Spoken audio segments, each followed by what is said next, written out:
ഈ ഒരു perfume എനിക്കൊരാൾ gift തന്ന, പക്ഷെ ഇത് തന്ന ആൾക്ക് പോലും അറിയാത്തൊരു സ്റ്റോറി ഉണ്ട് ഇതിൻ്റെ ബാക്കിൽ. ഈ ഒരു പെർഫ്യൂമിൻ്റെ സ്മെല്ലും എൻ്റെ ലൈഫും തമ്മിലൊരു കണക്ഷൻ ഉണ്ട്.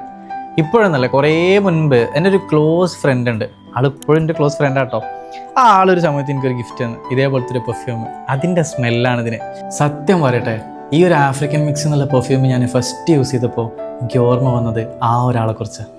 പെർഫ്യൂമിന് അങ്ങനെ ഒരു പവർ ഉണ്ട്. ഇതൊരു വെപ്പണാണ് ആക്ച്വലി, വെറും ഒരു ലിക്വിഡ് അല്ല. അതായത് നമ്മൾ ലൈഫിലൊരു സമയത്ത് ഒരാൾ നമുക്ക് ഒരു പെർഫ്യൂം ഗിഫ്റ്റ് തന്നിട്ടുണ്ടെങ്കിൽ ആ ഒരു സ്മെല്ല് നമുക്ക് ലൈഫിൽ വേറെ എപ്പോഴെങ്കിലും സ്മെല്ല് നമുക്ക് കിട്ടുകയാണെന്നുണ്ടെങ്കിൽ നമുക്ക് ആ ഒരാൾ ഓർമ്മ വരും.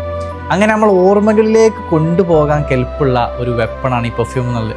സത്യം പറഞ്ഞാൽ ഒരാൾക്ക് ഗിഫ്റ്റ് ചെയ്യാൻ പറ്റിയ ഏറ്റവും നല്ലൊരു കാര്യമാണ് നല്ലൊരു പെർഫ്യൂം. കാരണം നമ്മൾ കൊടുക്കുന്നത് വെറൊരു സ്മെല്ലല്ല, അയാൾക്ക് ലൈഫിൽ എപ്പോഴും ഓർത്ത് നിൽക്കാൻ പറ്റുന്ന ഒരു കാര്യമാണ്. ഇപ്പോൾ വാലന്റൈൻസ് ഡേ ഒക്കെ അല്ലേ വരാൻ പോകുന്നത്. അപ്പോൾ നമ്മൾ ഫേവറേറ്റ് ആയ ആളുകൾക്കൊക്കെ ഗിഫ്റ്റ് ചെയ്യാൻ പറ്റിയതിൽ ഏറ്റവും നല്ലൊരു കാര്യം നല്ലൊരു ലാസ്റ്റിംഗ് ഉള്ള പെർഫ്യൂമാണ്. കാരണം അയാൾ നമ്മളപ്പോൾ മറന്നു കഴിഞ്ഞാലും നമ്മൾ കൊടുത്ത പെർഫ്യൂമിൻ്റെ സ്മെല്ല് അയാളുടെ ലൈഫിൽ എപ്പം അയാൾക്ക് കിട്ടി കഴിഞ്ഞാലും അയാൾക്ക് നമ്മളെ വീണ്ടും ഓർമ്മ വരും. അങ്ങനെ ഒരു പവറുണ്ട് ഒരു നല്ല പെർഫ്യൂമിന്.